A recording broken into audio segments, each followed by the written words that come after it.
Hey there, welcome back to Bori Basics. Today, we are diving into something that affects millions of people worldwide, but often goes misunderstood: melancholic depression. And no, it's not just feeling sad while listening to vinyl records and writing poetry in a dimly lit room, though I'm sure some of us have been there. Before we jump in, hit that subscribe button and notification bell to stay updated on all things health and wellness. Trust me, your brain will thank you later. It loves getting smarter, even when it's not feeling its best. Let's start with a little story. Imagine waking up every morning, feeling like you are wearing a lead jacket. Not the cool kind they give you at the dentist's office, but an invisible one that weighs you down no matter what you do. That's just a tiny glimpse into what people with melancholic depression experience daily. Now, you might be thinking, wait, isn't depression just depression? Well, grab your favorite comfort beverage because we are about to unpack this complex condition that's more specific than your coffee order. First thing first, melancholic depression isn't just your regular case of the blues. It's actually a subtype of major depressive disorder, or MDD for short. Think of MDD as the umbrella and melancholic depression as one of its particularly persistent children. And like that one relative who always overstays their welcome at family gatherings, it comes with its own special set of characteristics. Here's where it gets interesting. Back in the day, doctors used to think melancholic depression was its own separate condition.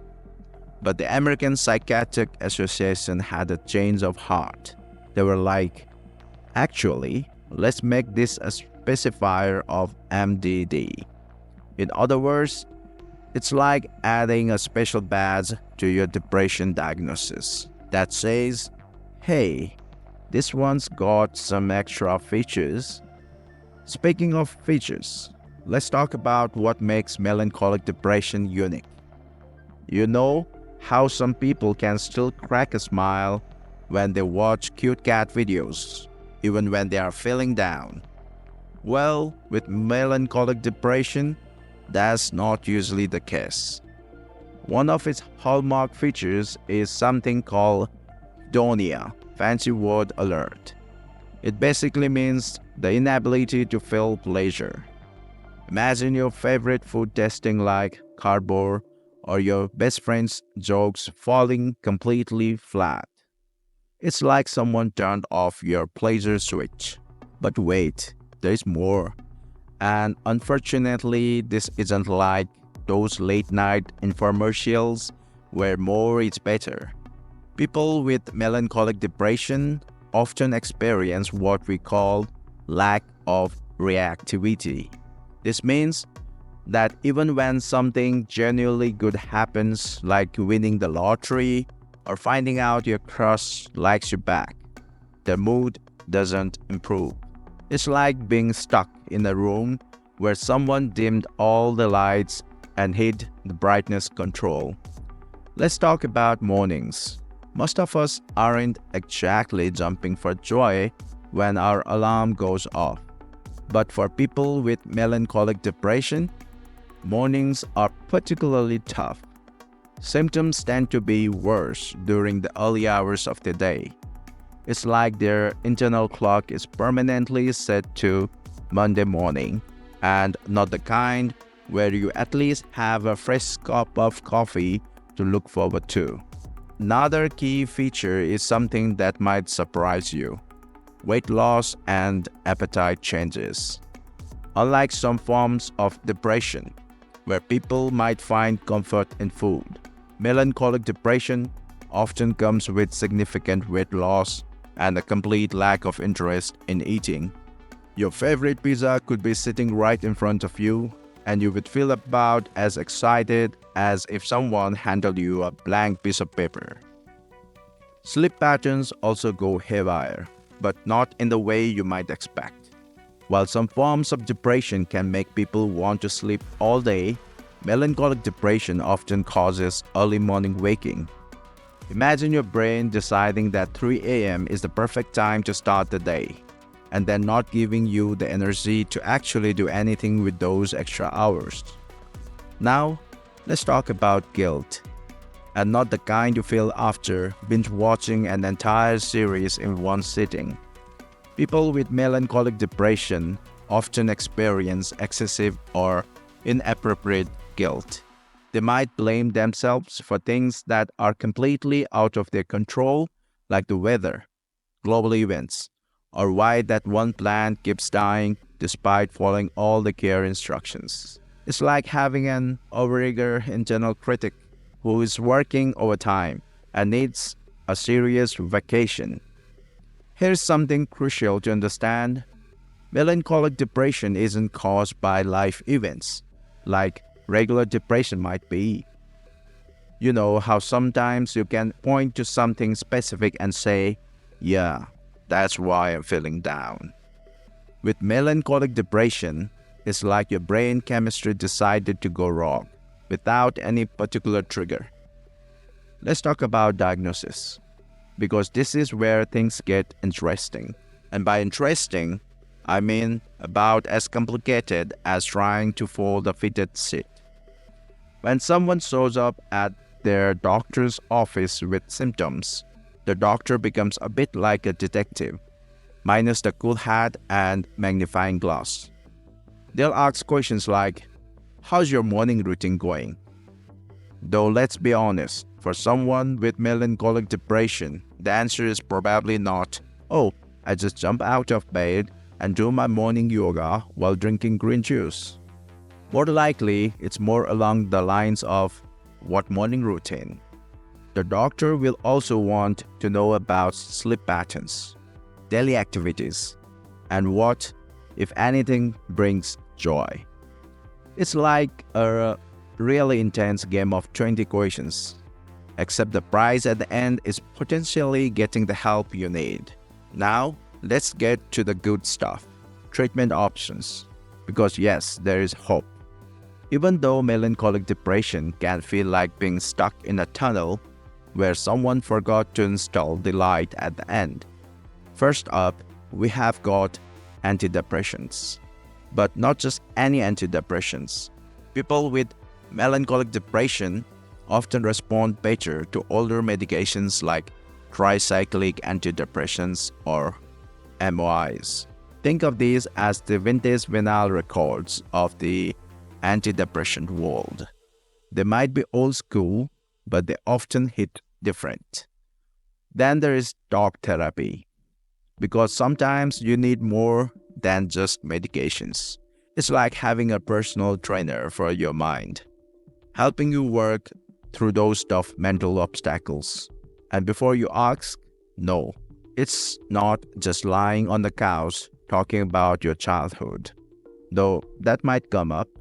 In some cases, doctors might recommend something called electroconvulsive therapy, ECT.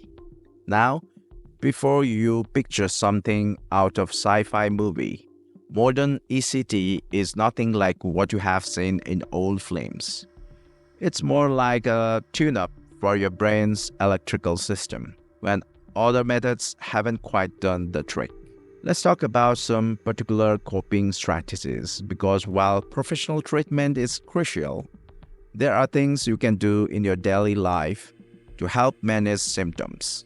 Think of these as your mental health toolkit, not a replacement for treatment, but more like helpful additions. Establishing a routine can be incredibly important, even though it might feel like climbing Mount Everest in flip-flops at first.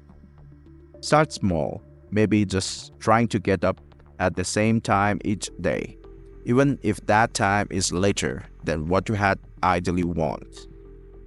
Remember, we are going for progress, not perfection. Exercise might sound about as appealing as getting a root canal when you are in the depths of melancholic depression, but it can actually help. We are not talking about training for marathon here. Even a 5-minute walk around your house counts. Think of it as giving your brain a little chemical boost, like a natural antidepressant, but with better side effects. Social connection is also crucial, even though it might be the last thing you want to do. And no, scrolling through social media doesn't count. We are talking about actual human interaction. It could be as simple as texting a friend or family member. Think of it as maintaining your social muscles. They might feel weak and unused, but they are still there. Let's address something important: the stigma around melancholic depression and mental health in general.